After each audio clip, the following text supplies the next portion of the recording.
Good evening, everyone. Ken McLeod with you on this Saturday night. Researchers at USF will now take the lead in tracking what has become a major problem in Florida and around the nation. We're talking about human trafficking. And reporter Leali Shalaby explains what the school will be doing. With the University of South Florida ranked as 15th top university in research, they continue to make strides by now having the governor sign off on one of their labs being the central database for human trafficking in the state. So our big, lofty goal is now that we have the bill with the unified database, once that data is in and once BRIGHT is built and that data, we can then merge all of that data together. Professor Shelley Wagers, who helps assist the TIP lab, speaks on the importance of how this new law will help advance the research being done. And what it does is it mandates all the different government organizations to send us all of their data regarding human trafficking. With law enforcement fighting in the dark to help end human trafficking, this new data will make a major impact. We're going to end it by better understanding it, what's driving it, what's allowing it, and addressing and creating policies and programs to get at those root causes.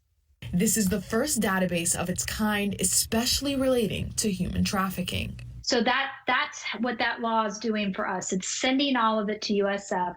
We can compile that, and then we will be providing a report back to the state on the prevalence of the human trafficking, which groups are being affected, where in the state and how, and hopefully starting to track and see what happens that then can be used by law enforcement, policymakers, and other individuals to combat human trafficking in the state.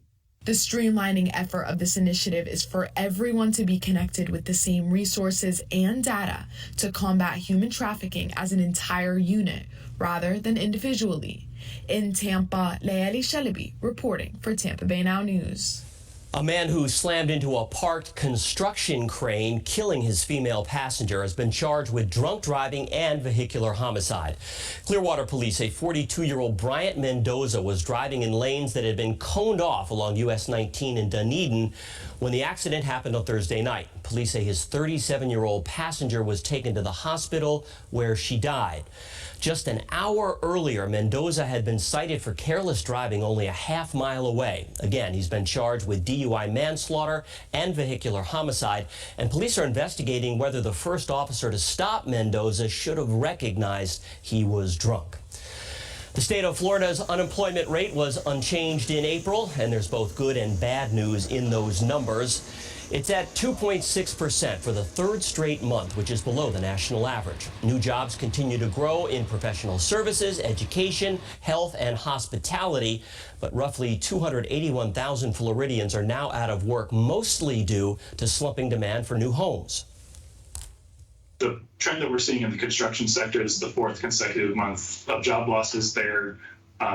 That's really being driven by movement in the residential construction sector specifically. That has a lot to do with things like rising mortgage rates. That affects demand for new housing, specifically for new residential construction. Governor Ron DeSantis, however, is crediting his economic policy for keeping the state's unemployment numbers low. The national average in April was 3%. Well, when you think about Orlando, theme parks often come to mind. Many have been successful for decades, but not all of them make it. Such was the case for the Holy Land experience, which, as reporter Michelle Meredith tells us, is now being torn down. As claws tear at the last of the Roman Colosseum, one of the most iconic landmarks of Holy Land, it marks the end of an era, the end of Orlando's controversial religious theme park. Lazarus, come forth! The Holy Land experience opened in 2002 and told the story of Jesus through the eyes of Christianity. And though it was revered by many, it was also mocked. The gift shop sold Holy Land fanny packs. Using beanbags, guests could hit the devil with their best shot. Whenever you're going up and down I-4, you see Holy Land as you pass it, that giant Coliseum. But hey, here we are. Vincent Rodriguez lives in Orlando and, kind of interesting, out of curiosity, bought a ticket. His Holy Land experience lives on through YouTube. it was a pretty interesting experience, and there was a lot to see and do. Definitely, I can understand maybe why I had been here in Orlando for so long. But eventually, no longer able to make a profit, the gates closed. The buildings seemed frozen in time until they started coming down. So why couldn't the religious theme park make it in the motherland of theme parks? You have to be successful 365 days a year. Theme park expert Abe Pazam says in many ways, it just didn't fit in. It's not compatible with Disney, Mickey Mouse, Donald Duck, or any of the other main attractions. Perhaps the theme park in the wrong city whose time came to an end.